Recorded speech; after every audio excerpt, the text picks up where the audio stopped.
क्रांतिकारी प्रतिज्ञा सम्मेलन शुरू किया, जिसके तहत आज प्रियंका जी यहाँ आ रही हैं। हम पूरी तरह से तैयार हैं, अकेले चुनाव लड़ने के लिए तैयार हैं। हम सारी सीटों पर अकेले उत्तर प्रदेश में चुनाव लड़ने जा रहे हैं और आने वाले कुछ दिनों में आप ये देखेंगे कि उत्तर प्रदेश के चुनाव को बिना कांग्रेस के सोचा नहीं जा सकता। तो कृषि कानून को लेकर अगर बात करें तो क्या कहेंगे आप किसानों के लिए? हम तो बस मोदी जी से इतना कहेंगे कि किसान पिछले 1 साल से आपसे गुजारिश कर रहे हैं, कुर्बानियां दे रहे हैं। 400 से ज़्यादा किसान सरहद पे बैठे बैठे अपनी जान गंवा चुके हैं। आप ये बताएं कि कितने और किसान शहीद हो जाएं तब आप कृषि कानून वापस ले लेंगे। तुझको कितनों का लहू चाहिए अर्ज़े वतन, कितनी आहों से कलेजा तेरा ठंडा होगा। नरेंद्र मोदी जी बताएं कि उनके कलेजे को कितने और किसानों के खून बहने के बाद ठंडक मिलेगी, किसान उतनी और कुर्बानी दे देगा। कांग्रेस तो पहले दिन से कह रही है कि वो कृषि कानून में किसानों के साथ खड़ी है, उद्योगपतियों के साथ नहीं।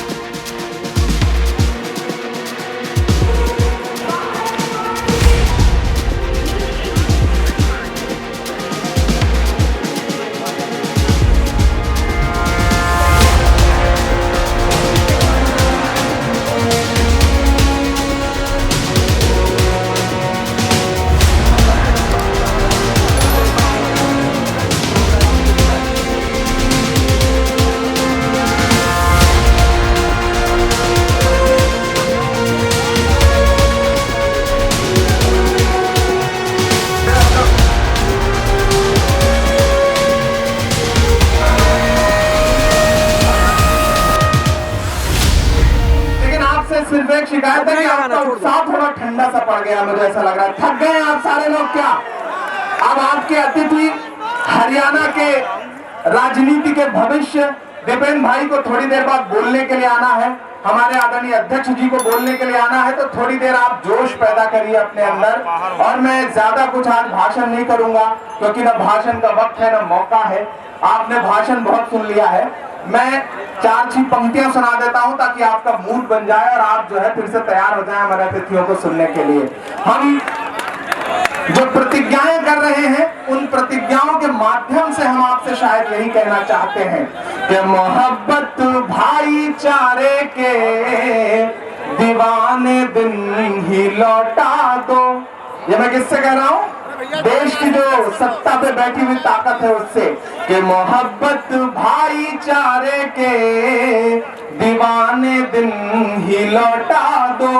वो सस्ती दाल सब्जी के सुहाने दिन ही लौटा दो। ये अच्छे दिन तो अंबानी अडानी को मुबारक हो।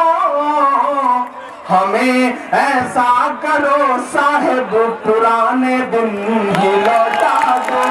हमें ऐसा करो साहिब पुराने दिन ही लौटा दो। वो पुराने दिन जब पेट्रोल 60 रुपए लीटर मिला करता था, वो पुराने दिन जब डीजल 50 रुपए लीटर मिला करता था, वो पुराने दिन जब रसोई गैस की कीमत 365 रुपए थी। आज हालत क्या हो गई है कि पेट्रोल और डीजल ने सेंचुरी मार ली है, सैकड़ा पहुंच गया है और रसोई गैस 1000 रुपए के पार पहुंच रही है। ऐसे वक्त में हमारी माएं बहनें भी यहाँ आई हुई हैं। आप जब रसोई में जा करके कढ़ाई में सरसों का तेल डालती हैं तो मुझे पता है कि उस तेल के साथ आपके आंसू भी उसमें गिरते हैं, क्योंकि रसोई तेल जो है वो 200 रुपया पार कर गया है। इस सरकार ने हिंदू मुसलमान के नाम पर लड़ा करके सिर्फ और सिर्फ महंगाई थोपा है आपके ऊपर। प्रदेश को, देश को अराजक बनाने के अलावा कोई काम नहीं किया है। उत्तर प्रदेश को पुलिस स्टेट बना दिया गया है। पुलिस जब जिसे चाहती है उठा लेती है, थाने में ले जाकर के टॉर्चर करती है और उसे मार देती है। आपके सामने तमाम उदाहरण हैं, चाहे वो कासगंज का उदाहरण हो, चाहे आगरा में वाल्मीकि समाज के लिए उनके बच्चों को ले जाकर के इतना पीटा गया कि टॉर्चर करते करते वो मर गए। मैं आपके बीच में 2-3 बातें बहुत जिम्मेदारी से कहना चाहता हूं। आप आम कार्यकर्ता लोग नहीं है, आप कांग्रेस पार्टी के पदाधिकारी हैं। आप वो लोग हैं जो कांग्रेस का झंडा पिछले 25 साल से, 30 साल से, 40 साल से, 15 साल से, 10 साल से ढो रहे हैं। मैं जानता हूं कि इसके बदले में शायद आपको कुछ ना मिला हो। मैं ये भी जानता हूं कि शायद कभी कोई कांग्रेस का पदाधिकारी आप तक ना पहुंचा हो आपका हाल चाल लेने के लिए। आपकी कभी मोटरसाइकिल पकड़ी गई हो तो शायद कोई छुड़वाने के लिए ना खड़ा हुआ हो। लेकिन मैं आपको सलाम करता हूं कि आपने पिछले 25 साल से कांग्रेस के झंडे को झुकने नहीं दिया है। वो जो झंडा लहरा रहा है, एक बुजुर्ग जो उस झंडे को लहरा रहे हैं, ये जो झंडा कांग्रेस का लहरा रहा है, ये झंडा बता रहा है कि इस झंडे से आपका रिश्ता राजनीतिक रिश्ता नहीं है, खून का रिश्ता है। ये रिश्ता सांसों का रिश्ता है जो आपने कांग्रेस से जोड़ा है। यहां से लेकर के वहां तक जो लोग बैठे हैं, मैं आपसे ये कह रहा हूं कि हाँ, हम पिछले 30 साल से 32 साल से उत्तर प्रदेश में सत्ता में नहीं है। हाँ, ये सच है कि हम बहुत हतोत्साहित थे। हाँ, ये सच बात है कि हम परेशान थे। हम सोचते थे कि कांग्रेस किस दिशा में जाएगी, लेकिन मैं कांग्रेस के आला नेतृत्व को सलाम करता हूं कि उन्होंने अपने सबसे बड़े चेहरे को, उन्होंने अपने सबसे करिश्माई चेहरे को आपके लिए भेज दिया। उन्होंने प्रियंका जी से ये कहा कि आप जाइए, उत्तर प्रदेश संभालिए। और मैं प्रियंका जी की हिम्मत को सलाम करता हूं।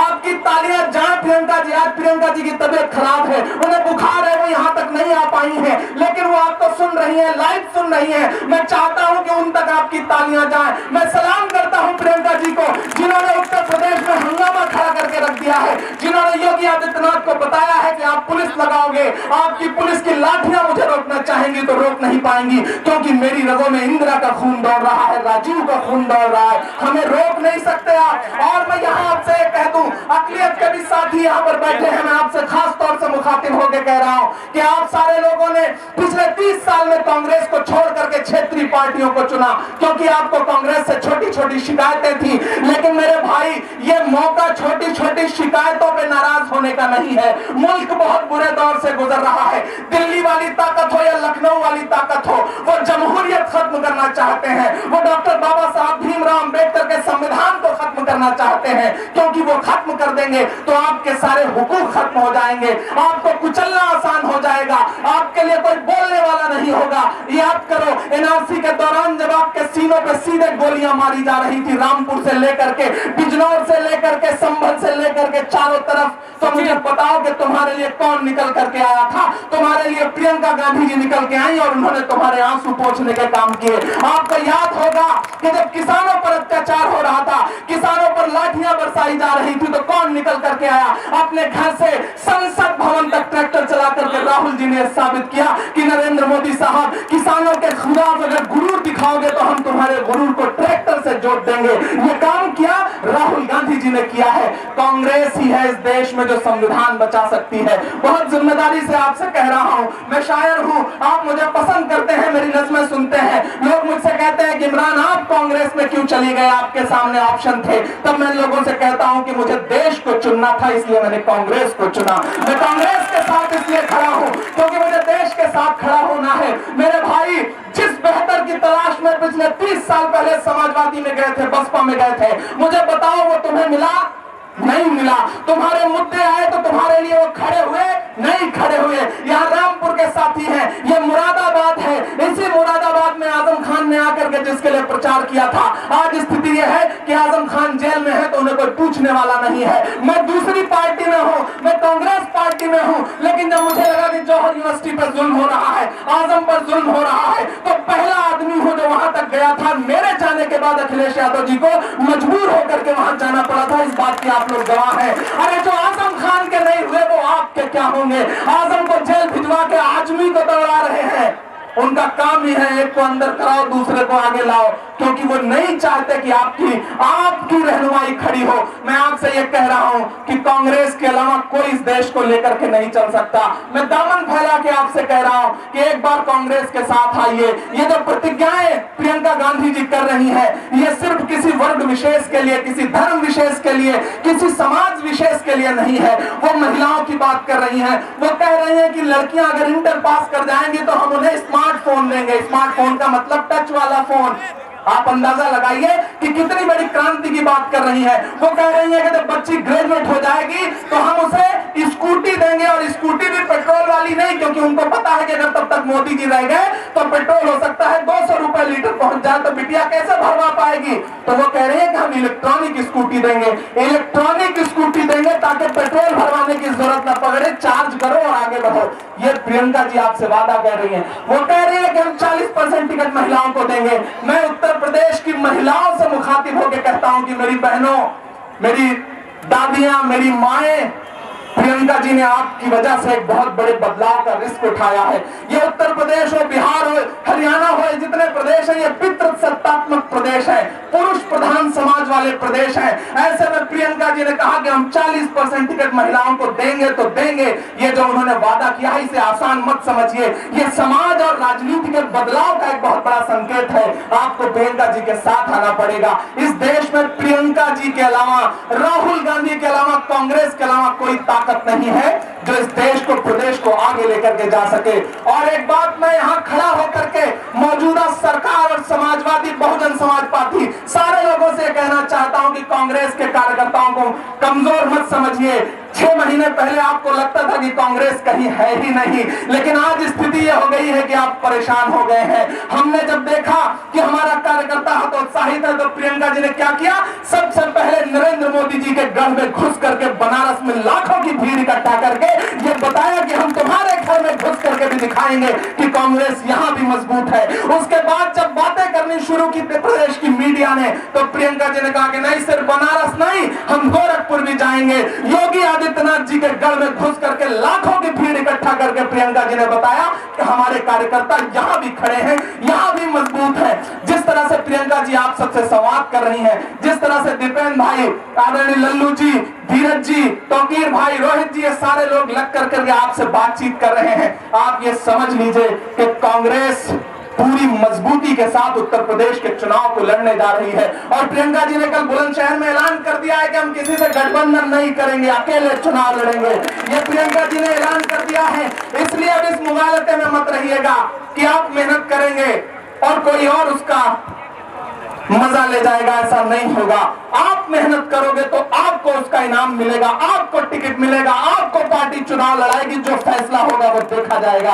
अभी तो सिर्फ परिंदे शुमार करना है, ये फिर बताएंगे किसको शिकार करना है। बहुत हुरूर है तुझको ऐ सिर फिरे तूफान, तो हमें भी जिद है कि दरिया को पार करना है। हम बताएंगे उत्तर प्रदेश को, हम बताएंगे देश को। प्रियंका गांधी जी जिस समय लखनऊ उतरी है लखीमपुर जाने के लिए, उस समय जोरों की बारिश हो रही थी, किसान कुचले गए थे, तो ऐसा लग रहा था कि आसमान भी रो रहा है उनके लिए। तेज बारिश हो रही थी और प्रियंका जी निकली है तो एक तरफ धीरज गुर्जर जी गाड़ी चला रहे थे और एक तरफ दीपेंद्र हुड्डा जी बैठ करके प्रियंका जी के साथी बन के कह रहे थे कि इस लड़ाई में हम कदम कदम पर आपके साथ खड़े हैं। एक बार मैं चाहता हूं कि इन दोनों शख्सियतों के लिए जोरदार ताली बजाइए, क्योंकि उस दिन उन्होंने ये बताया कि हम 4 लोग हैं, तो क्या हुआ, हम सिर्फ 4 लोग योगी आदित्यनाथ की पूरी पुलिस पर भारी है। और आपने ये देखा कि प्रियंका जी को डिटेन करके रखा गया, 3 दिन उन्होंने डिटेन करके जेल में रखा।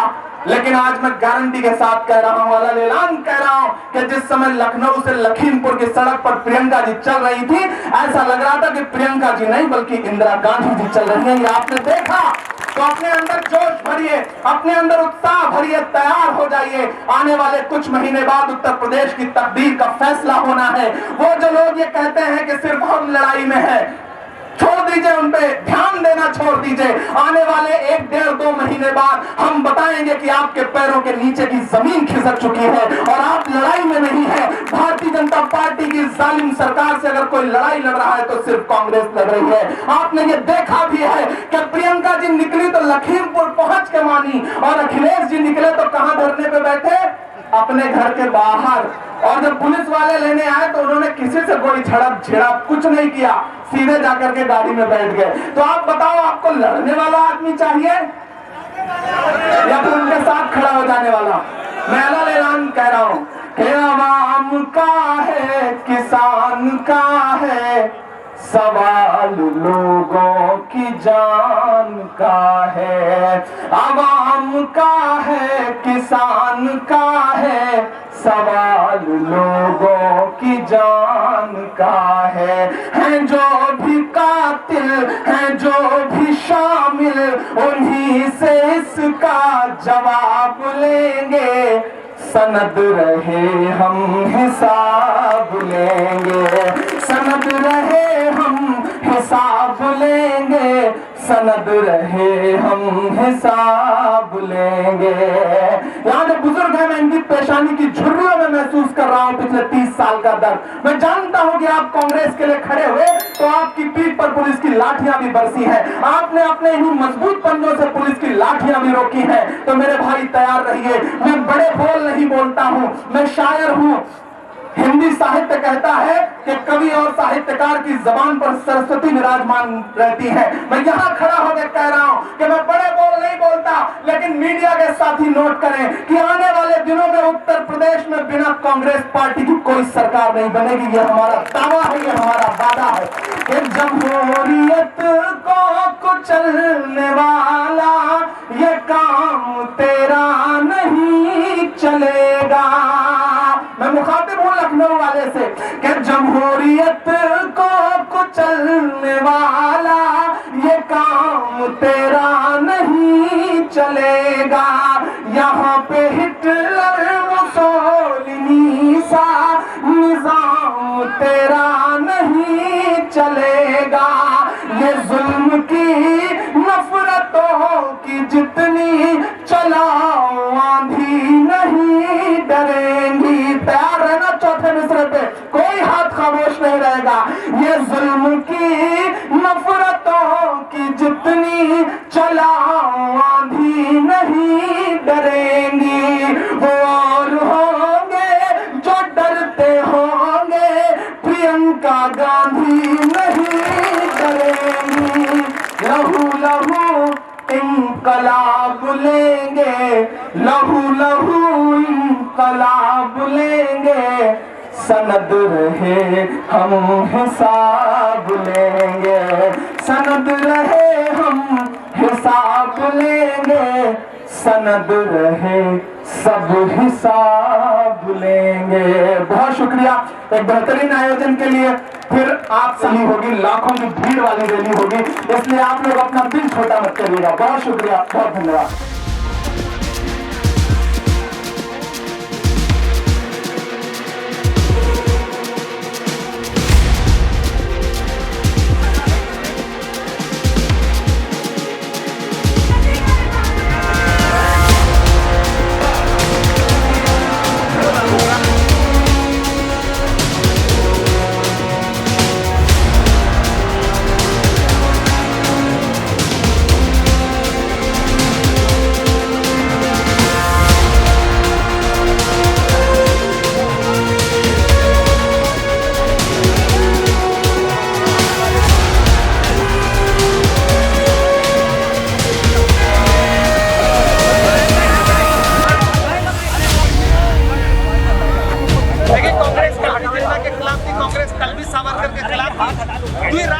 सिद्धांत लाने वालों के खिलाफ कांग्रेस कल भी थी, आज भी थी। हम इस देश का बंटवारा नहीं चाहते थे, जो इस देश को दो टुकड़ों में बांटना चाहते थे, चाहे वो जिन्ना हो चाहे वो सावरकर हो। कांग्रेस यानी कि महात्मा गांधी जी, यानी कि पंडित जवाहरलाल नेहरू, यानी कि मौलाना आजाद साहब हमेशा इसके खिलाफ थे। जामा मस्जिद की सीढ़ियों से मौलाना आजाद की तकरीर उठा के देखिए उन्होंने जिन्ना के खिलाफ किस तरह शानदार ओजस्वी भाषण दिया था। आज जो लोग अगर उसका जिक्र कर रहे हैं वो गलत कर रहे हैं, उन्हें